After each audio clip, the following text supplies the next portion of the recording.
Hello बच्चों, इस video में आपका स्वागत है। आज हम लोग कक्षा 8 के हमारा इतिहास और नागरिक जीवन के विषय में अध्ययन करेंगे। पहला लेसन है आपका यूरोपीय शक्तियों का भारत में आगमन। यूरोप के अंतर्गत आपके 51 देश आते हैं और हम लोग जो है एशिया में रहते हैं।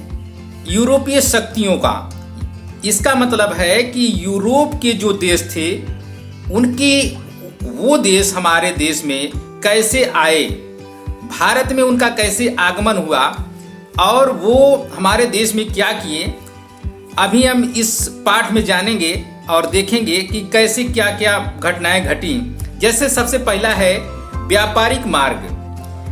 अब ये आपको भारत की आज़ादी के पहले की बात है कि प्राचीन काल या आज़ादी से और पहले की प्राचीन काल से ही भारत का विदेशों से संपर्क रहा।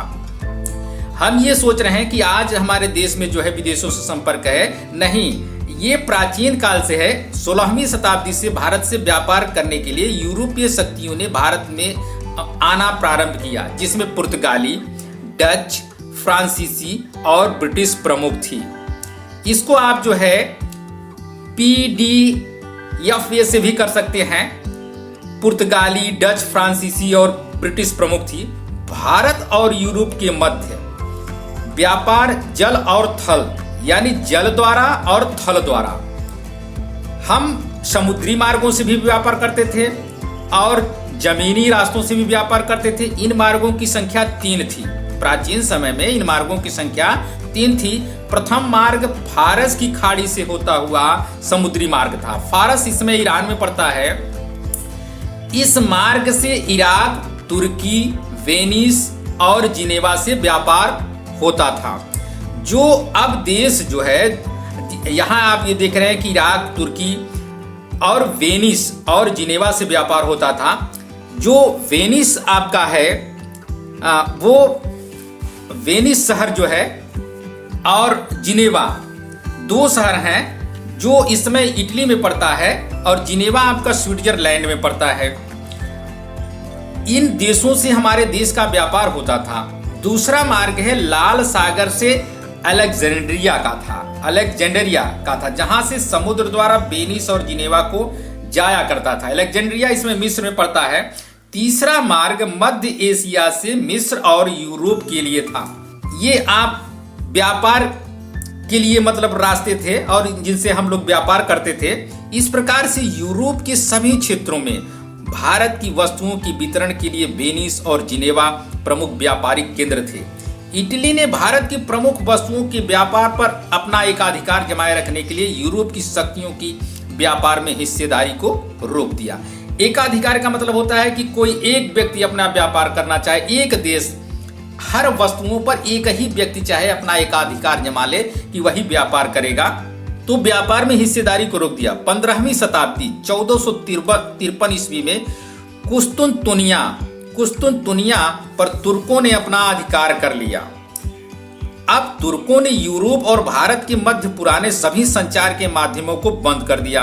कुस्तुनतुनिया नगर व्यापार मार्ग का मुख्य द्वार था, अतः व्यापार के लिए यूरोप के व्यापारियों को कुस्तुनतुनिया नगर पार करना ही पड़ता था। लेकिन तुर्कों द्वारा मार्ग पर कब्जा होने के कारण यूरोप और भारत के मध्य व्यापार को बहुत धक्का लगा। यहाँ एक ऐसा आया है कुस्तुनतुनिया देश, इस समय जो है वो तुर्क में है। ये आपके जो है बाइजेंटाइन सम्राट कोस्टाइन प्रथम द्वारा रोमन साम्राज्य की नई राजधानी के रूप में इसे पुनः निर्मित किया गया था, जिसके बाद इन्हीं के नाम पर इसे नामित किया गया। ये जो कुस्तुनतुनिया है। अब हम ये देखते हैं कि ये जो देश थे एक दूसरे से व्यापार करते थे। अब और ये तो थल मार्ग थे। अभी आप ये देखिए कि समुद्री मार्ग की खोज। अब यूरोप वासियों ने व्यापार के लिए नए समुद्री मार्ग की खोज करना आरंभ कर दिया। इन जगहों की खोज मात्र संभावनाओं के आधार पर थी, इसलिए कुछ नाविकों ने यूरोप के उभरते राज्यों के महत्वाकांक्षी राजाओं व रानियों को धन, धर्म और ध्वज के सपने दिखाए। ये लोग जो है व्यापार करने के लिए धन की लालच, धर्म और ध्वज के सपने दिखाए। ध्वज माने झंडा। धन, राज्य की आमदनी के लिए खजाना इकट्ठा करना, कीमती धातु, सोना, चांदी आदि व मसालों के फायदेमंद व्यापार से एकत्रित करने की संभावना थी। धर्म, ईसाई धर्म का दूर दराज इलाकों में प्रचार करना। 3 चीजें, धन, धर्म और ध्वज। देखिए यहाँ जो है धर्म, ईसाई धर्म का दूर दराज मतलब दूर दूर तक प्रचार करने के लिए ये लोग जो है प्रयोग किए। ध्वज, यूरोप के राष्ट्रों का झंडा दूर दूर के उपनिवेशों पर फहराए जिससे उनका साम्राज्य बढ़ेगा। यूरोप के राजाओं ने इन नाविकों की समुद्री यात्राओं का खर्चा वहन किया। जो यूरोप के राजा थे, इन नाविकों ये जो नाविक थे समुद्री यात्रा में जब ये जाते थे तो सारा जो भी पैसा लगता था खर्चा वहन ये लोग करते थे। इनके नाविकों ने कुतुबनुमा की सहायता से रास्तों की खोज में लंबी यात्राएं की। यहाँ आप जो है कुतुबनुमा देख रहे हैं। कुतुब एक घड़ी के आकार का है।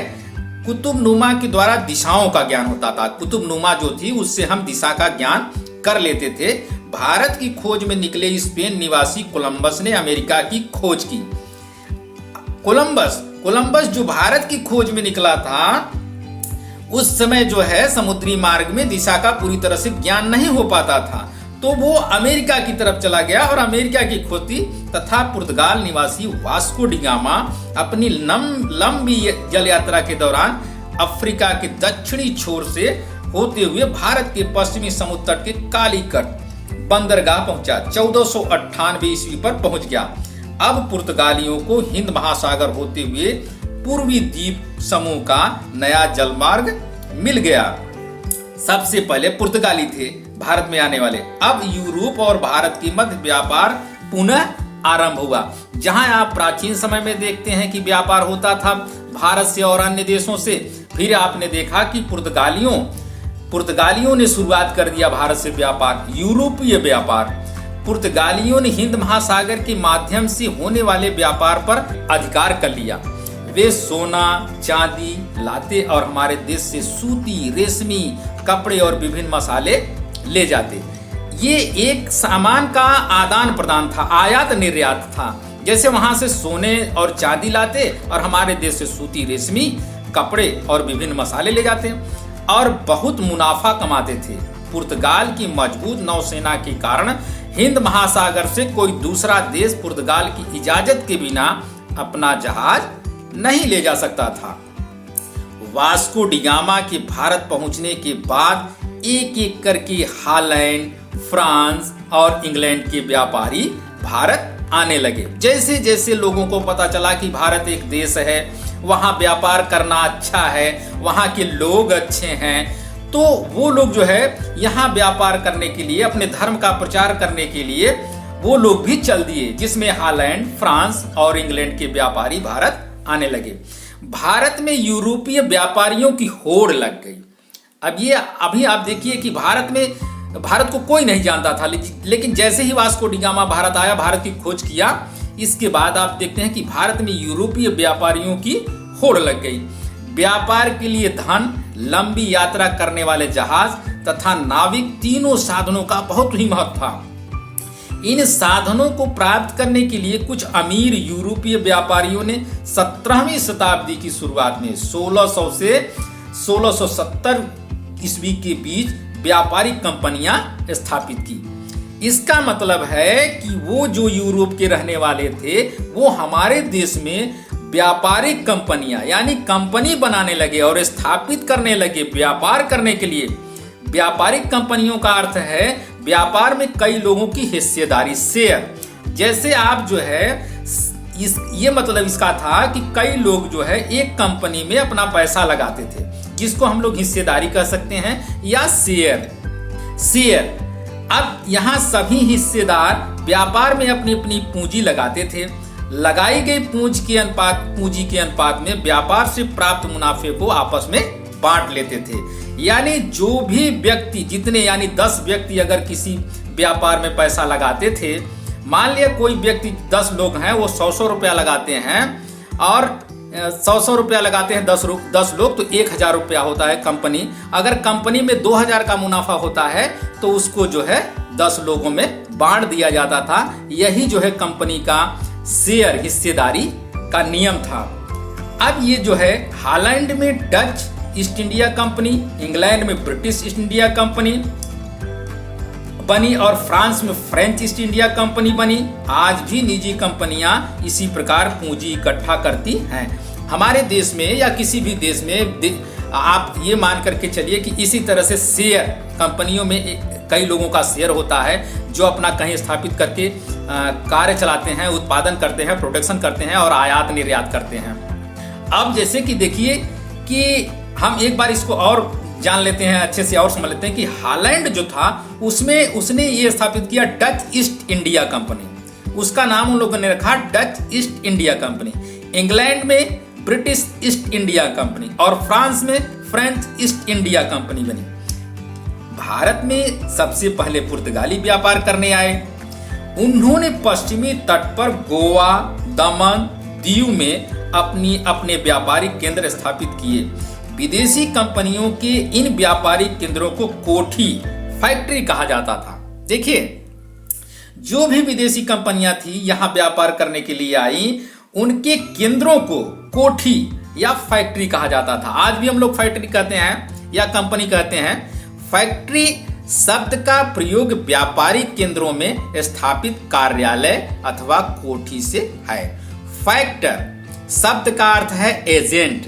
कंपनी की ओर से कार्य करने वाले व्यापारी जिस कोठी में कार्य करते थे उसे फैक्ट्री कहा जाता था। यूरोपियों की बस्तियों के लिए भी सैनिक रखे जाते थे। कोठियों की रक्षा किलों की तरह होती थी और इन किलों की सुरक्षा के लिए यूरोपीय व्यापारियों के सशस्त्र सैनिक तैनात रहते थे। देखिए, जैसे हमारे राजा महाराजा के समय में किले, जो उनके भवन होते थे उनको हम लोग किले कहते थे, जिसमें राजा रहते थे। जिस प्रकार से राजा के किले की सुरक्षा की जाती थी, उसी प्रकार से फैक्ट्रियों की सुरक्षा के लिए यूरोपीय व्यापारियों सशस्त्र सैनिक, यानी सशस्त्र सैनिक का मतलब हथियार लेकर के खड़े रहते थे। हथियार, शस्त्र, शस्त्र सहित, शस्त्र मतलब शस्त्र सहित हथियार लेकर के, बंदूकें, तोपें, गोले, ये सब लेकर के वो लोग उसकी रक्षा करते थे। वास्को डी गामा की भारत पहुंचने के बाद एक एक करके हॉलैंड, इंग्लैंड और फ्रांस के व्यापारी जल के रास्ते भारत आने लगे। इस समय तक हिंदुस्तान के तो किसी भी शासक ने नौसेना तैयार करने की बात सोची तक नहीं थी। देखिए, हमारे देश में थल सेना तो थी, थल मार्ग से तो लड़ाइयाँ होती थी बहुत सारी, लेकिन जल मार्ग के उस समय कोई नहीं जो है सेना रखी गई थी।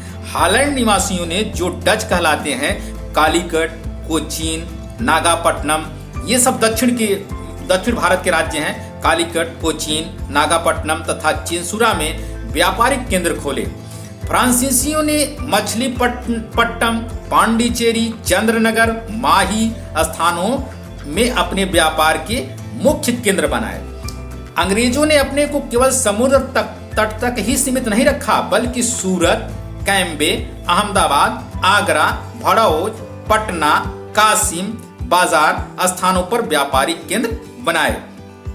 जहां आप लोगों ने देखा कि फ्रांसीसी और डच सिर्फ समुद्र के किनारे ही अपनी फैक्ट्री स्थापित किए, वहीं अंग्रेजों की एक और चालाकी आपने देखा कि अंग्रेज केवल जो है वो समुद्र के किनारे ही नहीं केंद्र बनाया, बल्कि अंग्रेजों ने सूरत, कैम्बे, अहमदाबाद, आगरा, भड़ौच, पटना, कासिम, पटना बिहार की राजधानी है, कासिम बाजार स्थानों पर व्यापारिक केंद्र बनाए।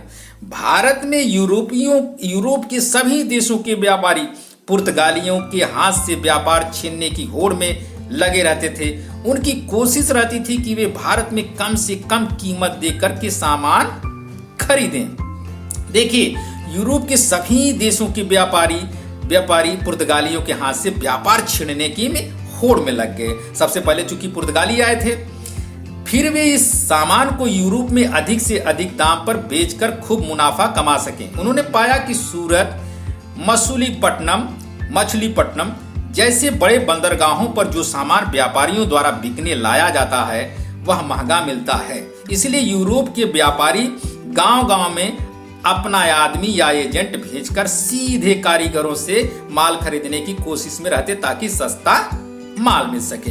देखिए, अभी आप लोगों ने ये शब्द सुना कि बंदरगाह। बंदरगाह का मतलब होता है कि दूसरे देश से जब हमारे देश में माल आता है तो उस स्थान को जहां माल उतरता है और जहां से हम माल दूसरे देशों को भेजते हैं उस स्थान को बंदरगाह कहते हैं। जैसे भेजकर सीधे माल खरीदने की कोशिश में रहते ताकि सस्ता माल मिल सके। समय के साथ पुर्तगाली नौसेना और किलों की ताकत अंग्रेज, डच और फ्रांसीसियों से कई मुकाबलों के कारण कमजोर पड़ गई।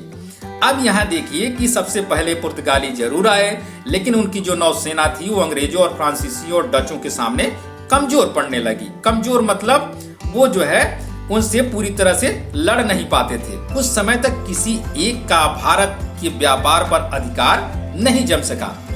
विदेशी कंपनियों ने व्यापार में लाभ के लिए साम, दाम, दंड व भेद के तरीके अपनाए। देखिए, विदेशी कंपनियां जो थी भारत में व्यापार करने के लिए हर तरह के हथकंडे अपनाए, जैसे साम, दाम, दंड व भेद के तरीके। उन्होंने बादशाहों व राजाओं के पास अपने अपने प्रतिनिधि या दूत भेजे और भारत में खुलकर व्यापार करने की इजाजत मांगी। हमारे यहाँ की जो राजा थे वो अंग्रेज लोग अपने प्रतिनिधि उनके पास भेजे और उनसे अनुमति मांगी। अनुमति प्राप्त करने के लिए वे खुशामद भी किया करते थे। फलस्वरूप राजाओं ने अधिकार पत्र फरमान जारी कर दिया। यानी यहाँ के जो राजा थे, जैसे अभी आप आगे देखते हैं कि मुगल बादशाह जहांगीर के दरबार में कैप्टन हॉकिंस आने वाला प्रथम अंग्रेज राजदूत था। इसके बाद सर टॉमस रो 1615 ईस्वी जहांगीर के दरबार में आया। जब उसने मुगल जहांगीर के दरबार की शान शौकत देखी तो वह उससे बहुत प्रभावित हुआ। उसने सम्राट को अंग्रेजी दस्ताने भेंट किए और इंग्लैंड में इस्तेमाल की जाने वाली बग्घी दी, जिससे जहांगीर प्रसन्न हुआ। बग्घी मतलब जिसको घोड़े से खींचा जाता था। और ये देखा है आपने कि जो विदेशी व्यापारी थे वो राजाओं को खुश करने के लिए व्यापारियों के दूतों ने कुछ करों को न देने की छूट मांगी। इसके बदले में उन्होंने बादशाहों और राजाओं को नवीन वस्तुएं भेंट की। जैसा कि आपने अभी ये सुना कि मुगल बादशाह जहांगीर के दरबार में कैप्टन हॉकिंस आया और उसने राजा को बग्घी दी। अब यहाँ जो है राजाओं के, अब ये उपरोक्त मानचित्र के आधार पर आप ये देख रहे हैं कि अंग्रेज, फ्रेंच, तो पुर्तगाल, डच की फैक्ट्रियों की जहां जहां जो है स्थान है, एक तरह से इसमें दी गई है, सूची भी दी गई है। अब राजाओं के मन में यह आशा थी कि उनके राज्य का खजाना बढ़ेगा तथा करों में छूट देने से उनके राज्य में ज्यादा व्यापारी आकर्षित होगा और राज्य खूब फलेगा फूलेगा, इससे और अधिक मतलब धन मिलेगा। हिंदुस्तान के राजाओं के मन में यूरोपीय व्यापारियों की तरफ से मिलने वाली धमकी का असर भी था। हिंदुस्तान के राजाओं के मन में यूरोपीय व्यापारियों की तरफ से धमकी भी मिलती थी कि अगर आप मेरी बात नहीं मानते हैं तो हम आपके ऊपर आक्रमण कर देंगे और आपको पराजित कर देंगे। पुर्तगाली नौसेना का मुकाबला दूसरे यूरोपीय देशों की सशक्त नौसेनाएं ही कर सकती थी और हिंदुस्तान के जहाजों को पुर्तगालियों के खतरे से सुरक्षा की जरूरत थी। अंग्रेज, फ्रांसीसी व डच कहते हैं व्यापार की छूट दोगे तभी हम हिंदुस्तानी जहाजों की सुरक्षा की गारंटी देंगे। ये अंग्रेज और फ्रांसीसी डच कहते थे। नहीं तो मौका मिलने पर उन्हें लूटा व डुबोया जाएगा। हमारे देश के राजाओं को उन लोगों ने कहा। इन नीतियों व स्थितियों का फायदा उठाकर यूरोप के व्यापारियों ने हिंदुस्तान में व्यापार से खूब लाभ कमाया। उन्हें कई कर, टैक्स न देने की छूट मिली। जमीन खरीदकर उन्होंने अपने गोदाम, घर, बंदरगाह और अपने अपने किले भी बनाए। अब यहाँ जो है आपको पाठ तो समाप्त हो चुका है, लेकिन कुछ ऐसे शब्द हैं जिसको जानना जरूरी है। जैसे है कि यूरोपियों द्वारा मसालों का प्रयोग स्वाद के लिए ही नहीं बल्कि मांस को सड़ने से बचाने के लिए भी किया जाता था। कुछ ऐसे मसाले थे हमारे देश में जो मांस को सड़ने नहीं देते थे, जिससे मांस कई महीनों तक सुरक्षित रह सके। पुर्तगाल, इंग्लैंड, फ्रांस, हॉलैंड आदि यूरोपीय देशों का क्षेत्रफल, जनसंख्या व संसाधन भारत के एक प्रांत उत्तर प्रदेश के क्षेत्रफल, जनसंख्या व संसाधनों की तुलना में कम है। आज भी ये देखते हैं कि जो यूरोप के कई देश ऐसे हैं जो आपके उत्तर प्रदेश के बराबर जनसंख्या है। ये देश भारत से हजारों किलोमीटर की दूरी पर हैं। इन सब के बावजूद ये यूरोपीय देश भारत पर अपना आधिपत्य स्थापित करने में सफल रहे।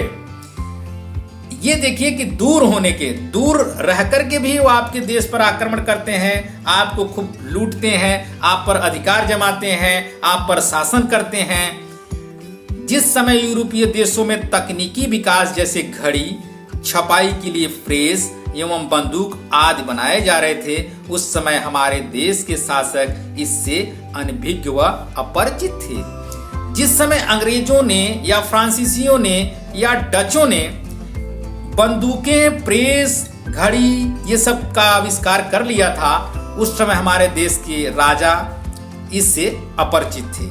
धनी व्यापारियों ने पैसा उधार देने के लिए बैंक की स्थापना की। जो वहां से व्यापारी आए थे यूरोप के, उन लोगों ने ऐसी भी बैंक की स्थापना की जो दूसरे लोग उनसे उधार कर के रुक लें।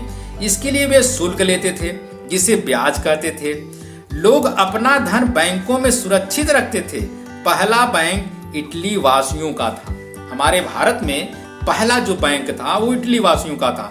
17वीं शताब्दी में लंदन तथा एम्स्टर्डम बैंक व्यवस्था वाले सबसे महत्वपूर्ण बने। आज यूरोप के समस्त देश यूरोपीय यूनियन में संगठित हो गए हैं और आर्थिक रूप से एक शक्ति के रूप में उभर कर जाने जा रहे हैं। और ये देश जो है, हमने पहले ही बताया था आप लोगों को कि ये 51 देश ऐसे हैं यूरोप के जो यूरोप संघ के अंतर्गत हैं, यूरोपीय यूनियन यूनाइटेड के अंतर्गत आते हैं। और वो कोई भी कार्य जब करते हैं तो वो एकजुट होकर के करते हैं। मान लिया किसी देश पर आक्रमण करना है या कोई ऐसा कार्य करना है जिससे किसी दूसरे देश का माल लेना है, देना है, तो ये यूरोपीय देश एक संगठित होकर के वहाँ विचार करते हैं और कार्य करते हैं। तो गुड बाय बच्चों, फिर अगले वीडियो में मिलेंगे।